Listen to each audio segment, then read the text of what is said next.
Pues este es un tema, ¿no? Es una tablilla babilónica que pertenecía a Plinton, supongo que por eso se llama así, Sí.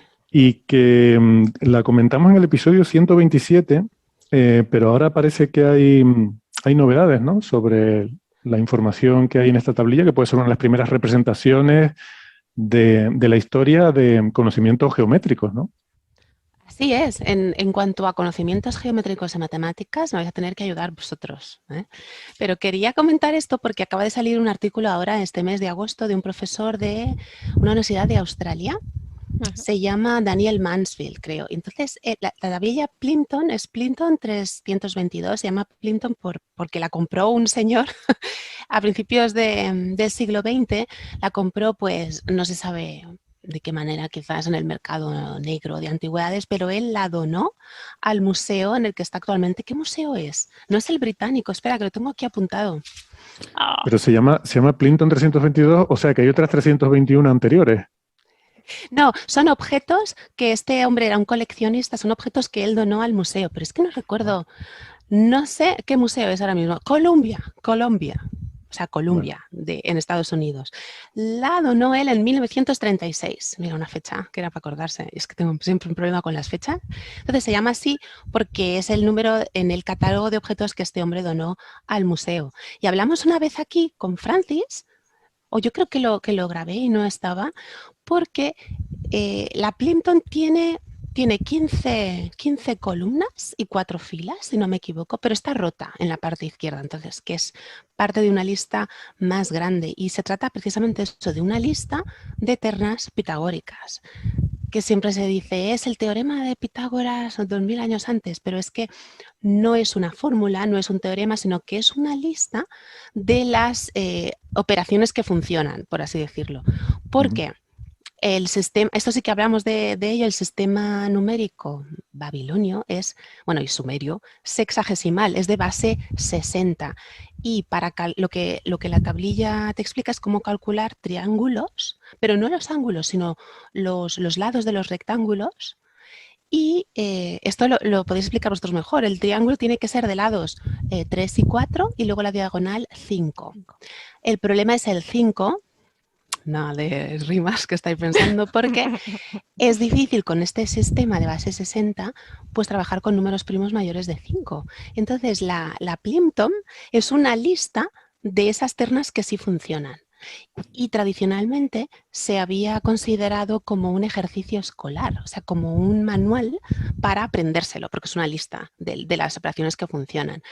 Pero este profesor lo que ha hecho ha sido compararlo con otra tablilla que no es que se haya descubierto ahora, porque en los titulares pone descubierta tablilla babilónica que revoluciona nuestro conocimiento de la trigonometría, iba a decir, geometría. Porque esta tablilla está en Estambul, en el Museo del Antiguo Oriente, que forma parte del conjunto de museos arqueológicos de Turquía. Y esta tablilla que os digo es una redonda pequeñita, es el estudio que ha salido ahora, que la compara con la Plimpton. Se llama SI 247, SI porque viene de Sipar, que es una ciudad de Mesopotamia, una ciudad muy importante, y ahora os voy a contar por qué. Es una ciudad muy importante, está al sur de Bagdad, a unos 20 kilómetros al sur de Bagdad, donde se juntan el Tigris y el Éufrates. Queda muy romántico, ¿no? Cariño, te voy a llevar a nuestro nidito de amor, donde se juntan el Tigris y el Éufrates. Y esta podría ciudad, ser peor, podría ser cariño, te vas a caer al Tigris. ya sé por dónde va. Bueno, entonces en esta ciudad era un importante centro comercial, Sipar, la de la nueva tablilla que está comparando. Era un centro, un lugar estratégico muy importante, cruce de caminos y además un centro religioso. Ya sabéis que la religión pues dominaba la administración porque tenía dos templos, uno al dios del sol, Shamash, el Utu sumerio, y otro a una diosa llamada Anunitu, que era una herencia de Inanna, diosa de la fertilidad y los nacimientos. ¿Y por qué os cuento este rollo? Porque el dios del sol, precisamente al que está dedicado este templo, se consideraba un dios de justicia y se le invocaba como árbitro de los conflictos en las transacciones comerciales, en las económicas. Entonces, esta tablilla que os digo redonda, la SI, la SI de SIPAR, es un tratado sobre un conflicto sobre la linde de unos terrenos. Es sobre unas palmeras datileras, ¿vale? Parece muy prosaico. En la frontera entre dos terrenos que pertenecían uno a cada persona, había unas palmeras datileras y el conflicto era a quién pertenecían, porque uno decía están en mi parte y otros decían que no, que están en la mía. Algo muy, muy actual. Y en esa tablilla se utilizan esas mismas ternas pitagóricas para calcular los rectángulos. Y este profesor lo que ha hecho ha sido comparar las dos, porque esta SI 427 es anterior a la Plimpton. Y lo que ha hecho ha sido compararlas y decir, él concluye que el interés o el uso de esta tablilla no era como una actividad escolar, un ejercicio escolar, sino como una plantilla para medir los terrenos, precisamente para dividir terrenos para los planos de las casas y sobre todo para resolver los conflictos de las lindes. Porque hay otras tablillas en el mismo museo. Hay una muy famosa, y es famosa porque consigna el conflicto por un terreno entre un terrateniente, un hombre que aparece en varias tablillas, y una mujer. Una mujer de clase alta, rica, que tenía propiedades y decía, perdona, este terreno es mío, me lo estás quitando. Y claro, la lista, eso es lo que digo yo que yo no entiendo ahí, dice que solo están las ternas que funcionan porque es difícil calcular con 5 en un sistema sexagesimal, pero yo ahí lo dejo. Tenían que ser enteros esos números que aparecen. Supongo que son aproximaciones de las longitudes de los lados a números enteros que cumplan el teorema de Pitágoras o algo así, ¿no? Pero puesto como una compilación de datos en vez de una fórmula, porque a lo mejor no conocían la fórmula, No, eso es. No conocían la fórmula, o sea, no había una fórmula para calcular cualquier cantidad de estos triángulos o rectángulos, sino que eran, eso que has dicho tú, unas aproximaciones, eran unas operaciones que funcionaban y era como una plantilla, como un Excel, de si tienes que medir este terreno y este mide tanto, pues usa esta fórmula. Esto sería como las tablas de logaritmo que se usaban antes, ¿no? Estas cosas, que una tabla en la que había apuntados un montón de resultados y antes de que hubiera calculadoras, ¿no? Y tú ibas ahí, mirabas en la tabla. A ver, yo no me acuerdo de eso, eso es muy, muy anterior a mi época, que no esté nadie pensando. Yo me estaba acordando de las tablas de las derivadas, las que todos hemos usado, ¿no? Para saber que la derivada de una cosa vale otra. Yo no, porque yo soy de latín y griego, perdonadme. Pero sí eran fórmulas, ¿no? Pero supongo que es natural ese tránsito, ¿no? Pensaba también en el triángulo de Pascal para luego resolver problemas que hoy de combinatoria que nos parecen triviales. Creo que es medio casi natural pensar que es así, ¿no? Que primero uno hace... ¿Cuántas veces uno quiere hacer una fórmula trabajando y empieza con 4 casos particulares? Bueno, esa filogénesis y ontogénesis del pensamiento científico, uno lo hace en casa y también debe ser la forma en la que la humanidad encuentra, ¿no? Primero hace tablitas, luego parece natural. Sí, bueno, y supongo que, claro, lo que desconocemos es la manera exacta en la que obtenía los valores para la tabla, pero supongo que sería a base, yo qué sé, con cuerdas, construías el triángulo y con una cuerda, con una serie de nudos, tratabas de ver las fracciones, ¿no? Aquí lo que aparece en esta tabla son valores los números son en base 60, ¿eh?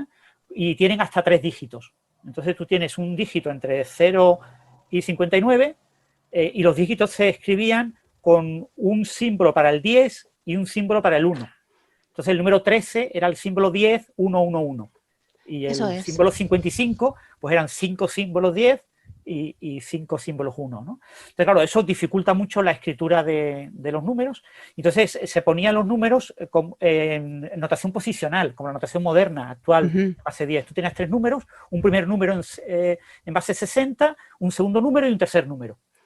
Y por lo que cuentan en el artículo, en función del contexto, tú ponías el punto decimal. Entonces, el número era o cientos, o decenas, o unidades, o 0 punto, o décimas, o centésimas, en función del contexto. Entonces, supongo que tendrían algún mecanismo manual para calcular esos números, y una vez que calculaban esos números, lo apuntaban en la tabla. Y Francis, para el espacio de las unidades, de millar, por ejemplo, había un espacio, o sea, porque no hay un número que anote el 0, pero había un espacio. Creo que sí, creo que leí que había un espacio y que había a veces confusiones con el tema del 0, porque el espacio se utilizaba también para el 0. Sí. Eso es que yo no lo termino de entender bien. Y yo te digo, la interpretación esta que plantean aquí, porque la interpretación estándar de toda la vida era que esto era una tabla de enseñanza educativa, ¿no? Eso es. Que un escriba, el profesor, le explicaba a los escribas estudiantes este tipo de tabla y entonces que les planteó una serie de ejercicios. Lo que pasa es que hay una serie de errores en la tabla. Entonces, ¿por qué hay esos errores? ¿No? Esos errores son porque cuando se construyeron los números se cometieron los errores o porque los hizo un estudiante. Y por lo tanto el estudiante cometió errores no intencionados, pues porque el estudiante estaba aprendiendo, ¿no? Eso es lo que se genera la duda, ¿no? Y aquí se replantea la interpretación estándar de aplicación docente a una aplicación de carácter, digamos, entre comillas, industrial, ¿no? Una cosa útil, ¿no? Para resolver un cierto problema de medida de terrenos, que es para lo que se utilizaban los rectángulos, pues había que calcular una serie de rectángulos. Entonces tú apuntabas los rectángulos que ibas calculando. Entonces tú los ibas calculando y los ibas apuntando. Y de vez en cuando pues cometías algún error porque lo estabas haciendo sobre la marcha. Y entonces, es una reinterpretación, pero yo no sé, a mí no me convenció mucho el artículo. Es un artículo muy largo, con muchos detalles, y te presenta un poco toda la anotación posicional de los números, etcétera. Bueno, de todas maneras, esta interpretación como esto que decimos de algo práctico en vez de algo escolar, no es nueva, no es que la haya inventado ahora este autor, existía de antes, pero siempre se había desechado precisamente por eso que está comentando Francis. Se había desechado en favor de esta hipótesis de una tabla escolar o práctica para aprender estas operaciones. Pero él no es el primer artículo que escribe y todavía está trabajando en ello por esos errores que hay, sobre todo los problemas con el número 5. Pero según he leído, sigue en marcha su investigación y desde todas partes del planeta hay gente que está trabajando en ello ahora mismo, en estas ternas que no se entienden bien. Sí. Y lo que has dicho de la cuerda es muy guay porque uno de los títulos en Edwana, la sacerdotisa del templo de la luna, de los primeros astrónomos, era el que tensa la cuerda, el tensador de la cuerda. Era su título metafórico, pero claro, es precisamente eso, el tensar la cuerda para medir a la hora de construir las bases de los edificios. Sí, el gran problema de eso, de tener un ángulo recto. ¿Cómo sabes tú que un ángulo es recto? Pues dices que es fácil, ¿no? Parece una tontería, cojo una escuadra. Pero yo no tengo una escuadra, ¿eh?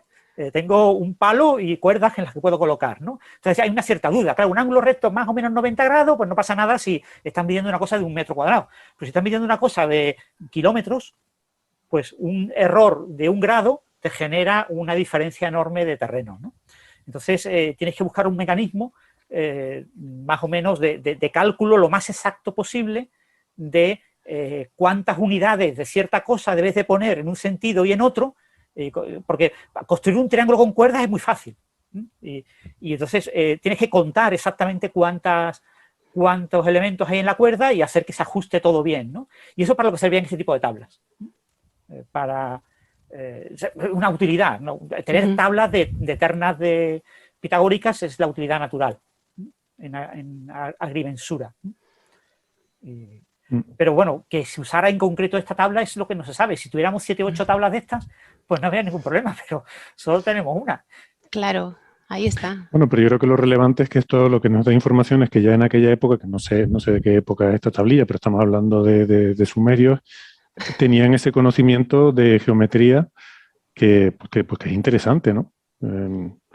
Bueno, es Babilonia, es Mesopotamia, pero eran babilonios ya. O sea, que está la de Sipar, eso es paleobabilonio, eso es 1900, 1800 antes de Cristo. Y es anterior a la Plimpton, o sea, que fíjate, sí existía ya, claro, como dices tú, este conocimiento existía ya. Sí, el manejo de ternas pitagóricas es muy antiguo. Eso se sabía que los babilonios manejaban, que eran capaces de resolver la ecuación cuadrática. El polinomio de grado 2 es algo conocido de hace mucho tiempo, ¿no? Lo que no se sabe exactamente es qué algoritmo concreto usaban, ¿no? Se puede inferir a partir de la historia de los algoritmos cómo han ido evolucionando, pero eso es un conocimiento muy, muy antiguo. Pero se sabe que podrían resolver la ecuación porque esto, o sea, lo que nos dice María es que hay estas tablas que son como compilaciones de datos, ¿no? No sé Claro, si eso la cuestión es cómo lo resolvían, ¿vale? O sea, quiero decirte que a veces para resolver una ecuación lo que puedes hacer es medir. Claro, eso te iba a decir, lo mismo construías los triángulos y medías y con eso te hacías listados de números. Claro, eso es posible que lo quisieran, o sea, por eso no se sabe el método, pero sí se sabe que conocían cómo hacerlo, cómo resolver el problema. Y esa tablilla, la nueva, la de SIPAR, esa lleva pues desde el siglo XX también, desde principios del siglo o de finales del XIX en el museo. O sea, que no es que se haya descubierto ahora, sino que hay muchas tablillas que están allí pues en los museos y que se han olvidado, por así decirlo. Y este estudioso pues se ha acordado o ha caído en sus manos y ha seguido trabajando, y al compararlas, que es precisamente lo que hace falta, el corpus, ¿no? Diferentes documentos para poder comparar y sacar conclusiones. Sí, hay que recordar una cosa muy importante, y es que hasta, no recuerdo si el siglo XIV o el siglo XIII, es que no lo recuerdo, el álgebra no existía. O sea, todo era geometría. La matemática era geometría. Entonces tú cuando resolvías, dabas una serie de pasos, que hoy en día lo hacemos escribiendo símbolos en una hoja de papel o en una pizarra electrónica, lo que sea, en aquel momento lo que tú hacías era ejecutar una serie de procesos geométricos con compases, con reglas más o menos rectas, con diferentes instrumentos, había muchos instrumentos que te permitían resolver el problema. Entonces, resolver una ecuación consistía en utilizar de manera adecuada una serie de instrumentos. Es lo que los estudiantes aprenden ahora en dibujo técnico. Cuando estudian dibujo técnico, estudian una serie de procedimientos para resolver una serie de ecuaciones. Y que te permiten construir, por ejemplo, la recta tangente a una cierta circunferencia o cosas por el estilo. O sea, eran problemas, a mí eso nunca me funcionó. Siempre, siempre me salía una secante. Tenía que ser el punto gordo para que aquello... O cuando tenías que hacer el hexágono, ¿no? Que con el mismo radio de compás que haces el círculo, luego vas marcando ahí. Pues, al final no me coincidía. Digo, pero tiene que coincidir. Pues no coincidía. Yo no sé qué hacía yo que... Algunos no tenemos las manos con la habilidad adecuada y suficiente. No tenemos la destreza para eso. Con la rigidez suficiente, ¿no? Eso también influye el instrumento que utilizamos, ¿no? Hoy en día todo eso lo resolvemos algebraicamente, pero el álgebra es una cosa muy reciente. Muy, muy reciente. Un comentario sobre esto que dice Francis es totalmente cierto, pero incluso uno puede verlo más adelante. Por ejemplo, en el siglo XVIII, donde podemos decir que la ciencia ya era la de hoy, ¿no? En el sentido de que los científicos tenían un tipo de comportamiento, la ciencia como actividad, ¿no? Tenía un comportamiento parecido, algunos escribían papers o pequeños libros como Leibniz, otros escribían libros, pero grosso modo, cuando uno mira el mismo principio de Newton, o también textos de Kant o de Laplace sobre ciencia, uno ve eso, ¿no? Ve que sí dibujan, sí escriben, trazan y ponen nombre A, B, C a triángulos geométricos para sus argumentaciones, pero a la hora de escribir fórmulas, que por supuesto sabían hacer, la dicen en palabras, como el cuadrado de la inversa, o son muy vagos al hacerlo. Quiero decir, predomina todavía la geometría sobre lo algebraico en el siglo XVII y el siglo XVIII todavía. Sí, es verdad, es curioso, ¿no? Por eso es tan difícil leer esos artículos antiguos, esos libros, ¿no? Que son realmente complicados de entenderlos. Sí, necesitas que alguien te lo traduzca al lenguaje moderno. Estamos muy sesgados con las nuevas herramientas. Pero bueno, también es verdad que leer un artículo de finales del siglo XIX también cuesta, ¿eh? Y la matemática es más fácilmente traducible, pero la notación a veces es completamente distinta. Las letras habituales, o sea, estamos muy acostumbrados, siempre nos criticamos a los estudiantes, a los jovencitos, cuando le cambiamos una X por una Y en una ecuación, que no sepan resolver bien la ecuación. Pero después a nosotros nos pasa. Cuando vamos a ver un artículo sobre funciones de Bessel, de Hankel, de finales del siglo XIX, y nos cambia toda la notación, que son todas letras completamente distintas, y además a veces letras de estas góticas que te cuesta hasta trabajo seguirlas, ¿no? Y reconocerlas bien, pues te encuentras con el mismo problema que le pasa a nuestros estudiantes en el colegio. Artículos de finales del siglo XIX, a mí me cuesta de finales de la semana pasada. O sea, es que no... También depende de cómo estén escritos, que hay gente que a veces parece que escribe para que no les entiendan. También es verdad que en aquella época se escribía mucho del tirón, ¿vale? Que no se escribía como ahora. Ahora escribimos a mano, repasamos, corregimos, pasamos a limpio, después lo intentamos meter en el ordenador y hacemos una serie de fases que había un momento en el que no se podía hacer. Entonces, esos grandes matemáticos, yo que sé, Euler, ¿no? Que han publicado 2000 artículos. Es que escribía el artículo, o sea, conforme se le iba ocurriendo el artículo, lo iba escribiendo. Y escribía el artículo y lo enviaba o sea, no había el concepto actual de revista, ni de revisión por pares, ni nada por el estilo. O sea, era Euler lo que escribía se publicaba, entre comillas, ¿no? Iba a sus proceedings, de sus actas de su academia, que ahí iba todo lo que producía él, pero que se producía de manera directa. Es decir, que no había ese proceso de limpieza, sino tú reflexionabas bien por el problema e hacías cálculos en sucio, pero el artículo lo escribías muy, muy directamente. Con lo que hay caminos, te cuentas mucho de estos artículos, te encuentras caminos que llevan a una pared. Tú sigues un camino conceptual, o sea, lo que te encuentras hoy en un libro de texto es A, B, C, y dices, pues de este artículo, que es donde sale ese A, B, C, tiene que aparecer la A en algún sitio, la B en algún sitio y la C en algún sitio. Y te encuentras con que el artículo empieza por la C. Y tú dices, pero ¿esto cómo va? Y pasa la D, la E, y después llega a la B, la A, no sé qué, y al final ahí te sacan la fórmula y tú dices, pero no entiendo cómo lo ha hecho. Pero es porque se escribían directamente. Así era yo en clases de álgebra.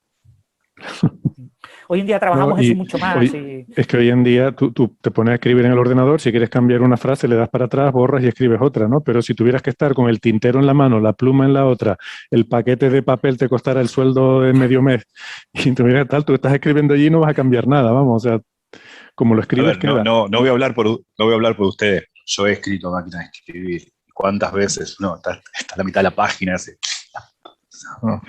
Y dice, me quiero matar, ¿no? ¿Cuántas veces? Eso es una cosa que se nos ha ido de la cabeza, pero era tremendo, ¿no? La vieja Olivetti. Y cometer un error en la mitad, sí. La Olivetti, sí, yo de niño lo intenté, sí. Llegué a intentar escribir alguna cosa, hago énfasis en intentar, máquina de escribir, sí. Yo he hecho cosas en máquina de escribir. Pero bueno, a principios de los 80, muchos investigadores escribían a mano, ¿eh? Y tenían un administrativo, un secretario, que era el que se lo pasaba a máquina de escribir. Se escribía a doble línea, con una línea completamente en blanco, y después el investigador repasaba lo que se había escrito ahí y poner las fórmulas, el pasar las fórmulas a mano directamente a máquina de escribir, eso te lo hacía el administrativo. Era inconcebible que un investigador se molestara en además de investigar, tener que escribir a máquina. Eso, es que mecanografiar era un oficio, o sea, había mecanógrafos, había gente que lo que sabía hacer en la vida era escribir a máquina. Esto, sí. Ahora no, ahora tenemos que hacerlo todo. Tenemos que poner el formato final de la revista, tiene que aparecer perfecto el artículo, idéntico como va a salir en la revista, que la revista solo tenga que poner su sello. Sí. Pero es que de hecho el tema de mecanografiar también se evaluaba según lo rápido que escribías. También. Que yo pulsaciones por minuto. Sí, y sigo echando de menos hay gente que hoy en día que ves que escribe en el teclado así, dices, Dios. Sí. En fin, tengo un amigo que desviado. Pero bueno, esto es una nueva interpretación de esta tablilla que parece interesante, pero que a mí ya digo, el artículo me ha costado trabajo leerlo y no me he enterado realmente del argumento real por el cual él considera que esta interpretación, por analogía con la tablilla SI 427 que comenta María, sea obvio que es un problema de ese tipo. Yo no lo veo tan claro, pero bueno. Pues no te ha quedado claro a ti. No, pero bueno, que yo tampoco conozco todo el contexto. Lo mismo, después de, si te lees 300 artículos de esto, al final acabas muy convencido. Pero a mí no me ha convencido mucho. ¿Pero esto lo plantean como una hipótesis o considera que hay suficientes elementos? No, es una hipótesis, sí. Por el hecho de que en esos conflictos sobre propiedad de los terrenos, para establecer los límites, las lindes y hasta dónde llega tu terreno, hasta dónde llega el mío, dice que hay una serie de tablillas que usan esas mismas operaciones. Entonces, por eso él refuerza esa hipótesis que ya existía antes, pero él quiere reforzarla, confirmar que se trata de una especie de plantilla. O sea, que la utilidad de esas operaciones era justamente medir los terrenos. Pero claro, A mí las explicaciones numéricas se me escapan del todo, Francis. Sí, sobre todo se trata de justificar de alguna manera que era una cosa hecha sobre la marcha, ¿vale? O sea, la sensación que me da a mí del artículo es que el autor trata de explicar como que esto era un problema aplicado, ¿no? Que se llevó la plantilla a un sitio, se puso allá a medir y sobre la marcha iba tomando las notas y claro, era normal que sobre la marcha pues algún pequeño error cometiera porque no era una cosa reflexionada, no era una cosa preparada para los estudiantes, que tú preparas un libro de texto y te lo preparas tranquilamente, tu tablilla y chequeas perfectamente porque sabes que los estudiantes van a resolver problemas relacionados con esa tablilla y van a aparecer errores, entonces tu tablilla tiene que ser perfecta, inmaculada, no puede tener ningún solo error, ¿no? Porque no puedes consentirlo, ¿no? Claro, claro. Y también que están solo las operaciones que funcionan, no todas, sino solo las que puede calcular. Pero bueno, ya os digo, como ignoramos muchas cosas, estas cosas siempre estarán susceptibles de interpretación hasta que no tengamos más datos. Más datos. Mismo una inteligencia artificial lo resuelve algún día. Y nos da un procedimiento obvio y natural para resolver este tipo de cuestiones, ¿no? Ahora se está hablando mucho del tema ese de la inteligencia artificial creativa. Aquel algoritmo que querían usar para el lineal B. Sí, para descifrarlo, ¿no? El lineal B sí que está descifrado. El lineal A es el que... Sí, hablamos de eso cuando hablábamos del Voynich, ¿no? Sí. El lineal A. Ahí tenemos que estar nosotros. Bueno, ¿quieren que pasemos al siguiente? María. Sí, solo recordarle una cosa importante a los oyentes, que este investigador probablemente esté dedicando toda su vida solo a esta tablilla, ¿vale? O sea, que esto está pasando en el campo de algunas ciencias relacionadas con las humanidades, con la historia, etcétera, que hay investigadores dedicados a una o dos tablillas, a cosas muy, muy ridículas, y dedican toda la vida a tratar de interpretarlo porque son cuestiones muy complicadas, ¿no? El inferir. Es que eso es. Bueno, se hace en paleontología, que tienes un investigador dedicado a un fósil. Un diente, un fósil de un diente de un bicho que tal. Sí, porque la información es tan escasa que cuando pillas una pista, una evidencia de algo, pues hay que exprimirla a todo lo que dé. Bueno, el siguiente tema que teníamos parece bastante intrigante. María, también tiene que ver con nuestros antepasados. Y se trata de posibles representaciones simbólicas de los neandertales, que era algo que, bueno, como seguimos en esta dinámica de que vamos descubriendo cada vez más que los neandertales no eran esa especie como de criaturas primitivas que no tenían capacidades intelectuales ni artísticas como las nuestras, y cada vez esa idea va cambiando y cada vez los vamos viendo más parecidos a nosotros, pues esto va en esa línea, ¿no? Una representación de posibles pinturas en una cueva que pudieron haber dejado nuestros antepasados, no, porque realmente es otra especie, subespecie, eso ya lo podíamos discutir, pero que sí tenían esa capacidad, ¿no? Lo cual implica cierta capacidad de abstracción. Bueno, aquí antes de nada tenemos que mencionar el clickbait del título, ¿no? ¿Cuál es el título? Porque el título, cuéntalo, Héctor. Mira, lo tengo aquí. A ver, no lo tengo aquí, lo tengo que abrir. Espera, lo abro enseguida. Pero... El papel simbólico del mundo subterráneo entre los neandertales del Paleolítico Medio. Exacto. Yo es que cuando vi en el título lo de Underground World, el mundo, el inframundo... El inframundo, si quieres traducirlo. El más allá, ¿no? Claro, es que eso es lo que pensé, digo, el infierno, los neandertales tenían un infierno, un inframundo, un más allá, ¿no? Pero infierno no de castigo, sino infierno de debajo. Bueno, de inframundo. No, eso tiene una explicación. Exacto, de inframundo. En el tema de la pintura rupestre, no sé si habéis estado viendo las cuevas del Castillo, las cuevas de Altamira, aquí te lo explican. Las pinturas rupestres aparecen al fondo de las cuevas. Porque la pintura rupestre era algo que no hacías en las cuevas, digamos que la parte más exterior, donde más cerca de la salida, era donde vivían, y donde pintaban eran al fondo. Era la parte más íntima, más la hacía una persona más escondida, más oculta. Sí, eso forma parte del misterio, ¿no? De cuál era realmente la utilidad de las pinturas rupestres, pero ya hablamos del Paleolítico superior, pues Altamira, Lascaux, que como dices tú muy bien, están al final de las cuevas, en las zonas no habitadas ni habitables, porque normalmente tienen el techo más bajo, y no hay luz Eso natural. es. Entonces tienes que alumbrarlas con una especie de tea, con el tuétano de los Era algo así huesos, con como, lámparas. si vas a pintar las paredes, acá no, te vas a tu cuarto. Sí. Justo Pues eso. mira, esa es una de las razones que se dan para decir que las pinturas tenían un componente mágico ritual, precisamente, y que estaban fuera de tu alcance, allí en tu cuarto. Si las quieres ver, vas tú y tus amigos aquí en el salón, no.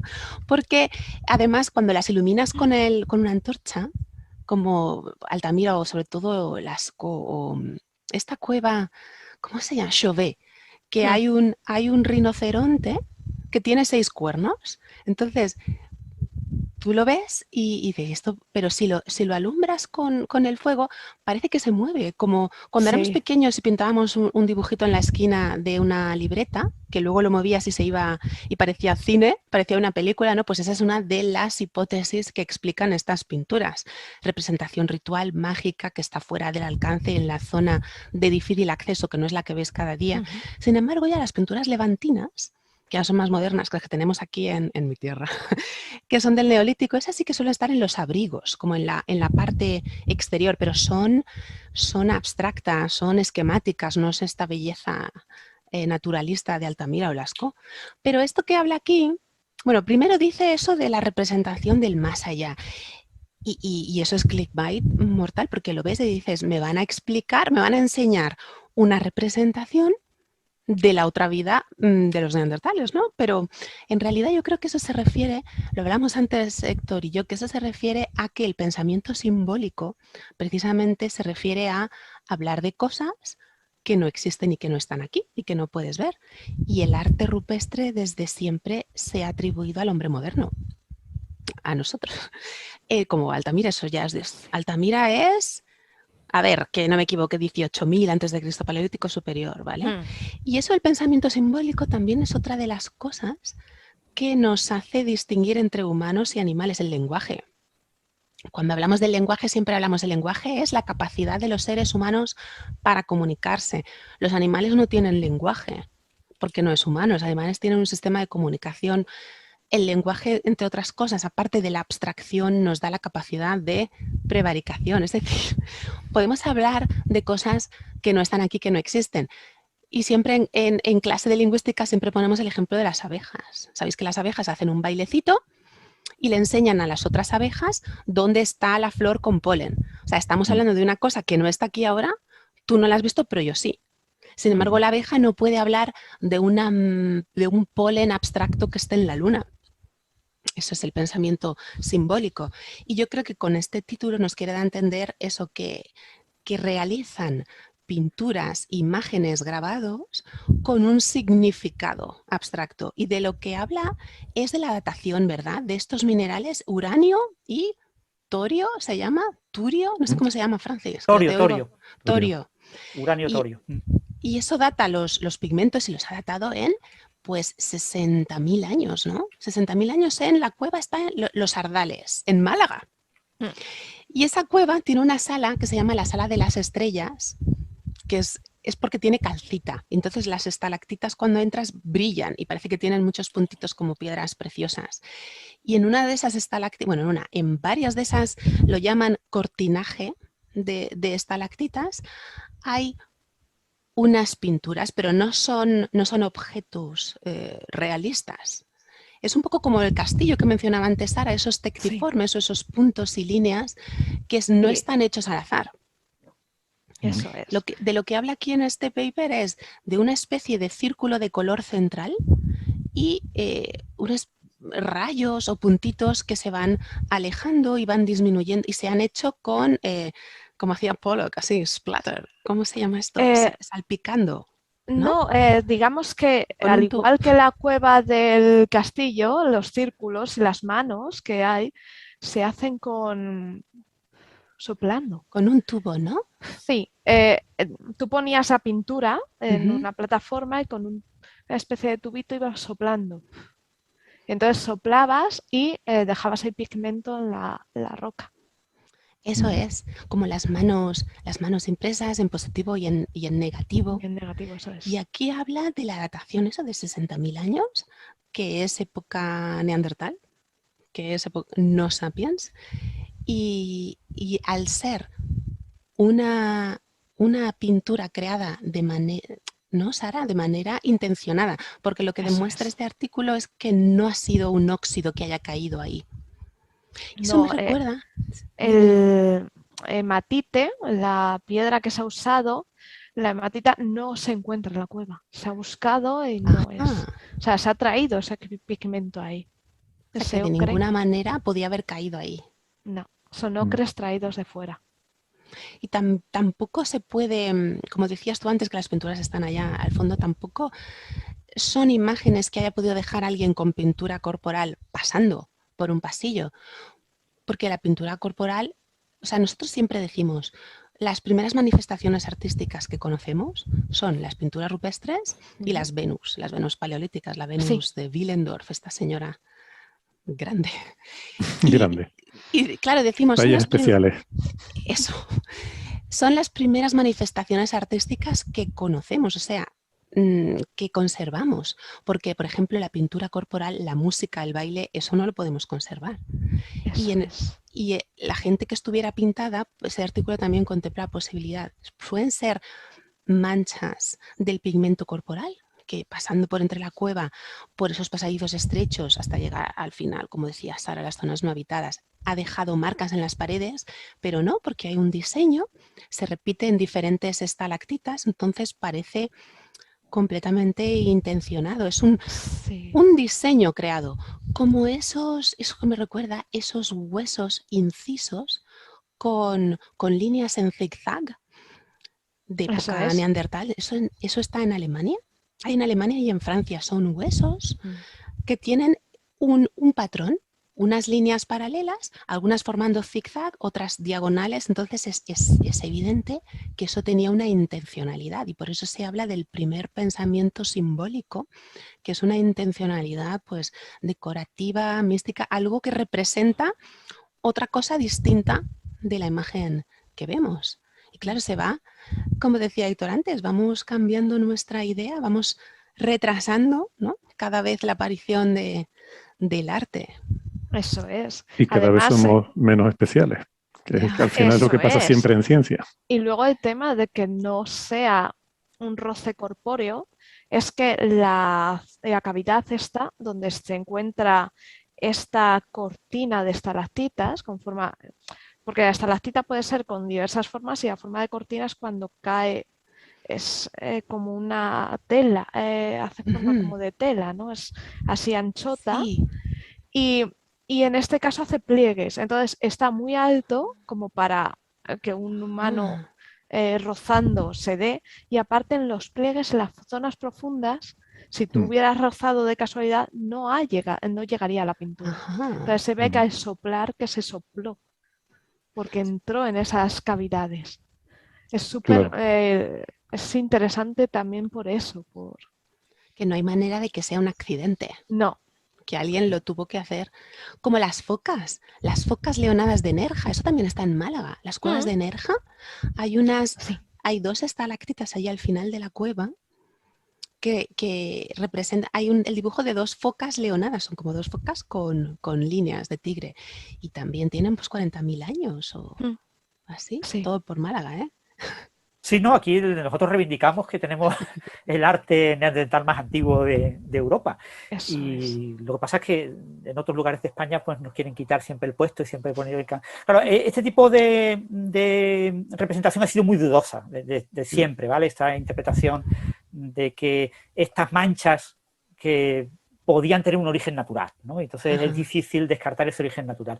Aquí se han observado ciertos indicios de que no es de origen natural. Por ejemplo, en algunos casos se ha observado el repintado, que había como una pintura de fondo más antigua, por análisis con radio y torio de la datación, y sobre encima se había superpuesto una capa claramente distinta. O sea, cuando se hace el estudio isotópico del pigmento, se ve que es un pigmento como diferente, ¿no?, que no tiene la misma fuente. Entonces se interpreta que tiene una vida, es más reciente, y entonces como que miles de años más tarde alguien lo pintó encima, ¿no? Por lo tanto, eso implica una intencionalidad y implica que tenía un cierto elemento simbólico. Pero hay que recordar que estas cuevas eran completamente oscuras, probablemente pues hubiera que meterse allí con algún tipo de antorcha o así para hacer esto, y que no se sabe qué tipo de simbolismo refleja, ¿no? No, Eso es muy difícil saber lo que refleja, la verdad es que sí, pero sí que se ve, parece como que ese domo de esa la propia estalactita fuera para ellos importante y la quisieran resaltar con pigmentos. Entonces parece que como que se repintó con 20.000 años de diferencia. Eso es, Sara, además de diferentes momentos en el tiempo, ¿no? Eso es. Pero esos son indicios a favor de la intencionalidad. Pero ya te digo, mucha gente en España, muchos antropólogos dudan mucho de la cueva de Ardales, y aquí tenemos en la Universidad de Málaga un gran defensor de ella, no me acuerdo ahora el nombre, que pido perdón, y él siempre está defendiendo que que aquí tenemos lo mejor, lo más antiguo de España en Neandertal está en la provincia de Málaga. Pero mucha gente en España... Me hace acordar a algunas expresiones de chauvinismo argentino sobre que en la Patagonia tenemos el dinosaurio más grande, como si eso fuese de alguna forma una especie de logro nacional. Claro, aquí lo que reivindicamos es el tema del apoyo, porque fijaros que el yacimiento de Atapuerca pues, ha tenido un apoyo nacional tremendo, ¿no? Y aquí se reclama que tenemos un yacimiento sin explotar, que es extremadamente rico, que con toda seguridad tiene restos humanos importantísimos, pero no hay nada de financiación. Nada significa prácticamente nada. Y entonces los ayuntamientos quieren sacar dinero de la Junta de Andalucía, de España, de Europa, se quiere montar algún tipo de centro de interpretación. De hecho, creo que recientemente se ha aprobado un centro de interpretación en una de las cuevas de estas de Ardales para montarlo, pero se ha aprobado que se vaya a montar. Pero hay unas cuevas en las que tú tienes unos restos que los pocos paleontólogos que la han estudiado, y algunos incluso internacionales, dicen que son lo mejor que hay en Europa desde hace 40 años, y nadie invierte nada en eso. Y grupos de afuera, ya que mencionás, supongo que es un lugar han venido atractivo algunos grupos de fuera, y algunos han venido con cosas extrañas, ¿no? Porque acordaros de las famosas pisadas, que vino un polaco o algo así, un rumano, aquí, y sacó la noticia de que unos manchones que había en el suelo allí, unos pequeños, no se sabía muy bien lo que podía hacer, eso eran claramente huellas humanas, ¿no? Y entonces el alcalde lo invitó, dio una rueda de prensa, salió en toda la prensa nacional, y todos los paleontólogos españoles se rieron de... Y quedó en nada eso, ¿no? Porque no se podía distinguir si eran huellas de animal o no, o incluso no se podía datar claramente el tiempo que tenían, o sea, había una enorme cantidad de dificultades, ¿no? Pero habían invitado a un señor ahí, no recuerdo si era rumano o así, que vino súper contento diciendo que sí, esto yo lo aseguro, yo soy especialista en huellas humanas y yo encontré no sé qué huella en África y aseguro que estas huellas son las... Y claro, o sea, te digo que todo esto está también con su... Tenemos también nuestra historia negra, ¿no? Asociada a este campo. Pero bueno, es una cosa que reivindicamos muchos divulgadores malagueños, el tema de que se valore, se ponga en valor este tipo de cueva y que señor, reivindiquémoslo. Que se invierta dinero en investigarlas en detalle, porque aquí tenemos muchas... Hay que recordar eso, que los neandertales tuvieron que bajar. Entonces, los últimos restos neandertales están en Gibraltar. Pero que estén en Gibraltar significa que los restos un poquito menos antiguos, un poquito antes de los últimos, los penúltimos, están en toda la costa mediterránea de España. Y ahí tenemos una cantidad de restos increíbles que nadie está estudiando. O sea, muy poquita gente está estudiando, ¿no? Comparado con las enormes inversiones que se están haciendo en otros lugares de España, que gracias a su buen hacer, ¿no? Han logrado eso, ¿no? Pero bueno. Pero estaba yo pensando en Altamira, hace, pues no sé, en 2017, 2018, no se hizo también una datación con uranio de algunos pigmentos, no de los bisontes, pero de algunos pigmentos de otras, pues como los tectiformes del castillo, esos puntos o esos antropomorfoides. Y también se llevó mucho atrás, ¿no? La datación, hasta 40.000 hasta años. 36.000 años. Ajá, ajá. Eso fue cuando 2017. 40.800, es verdad. Aquí hay estoy encontrando que una de las dataciones fue en 2012. 2012, fíjate. Sí, hay muchas dataciones. Aquí están los últimos y hemos tenido humanos durante mucho tiempo en España, también por la propia coyuntura, ¿no?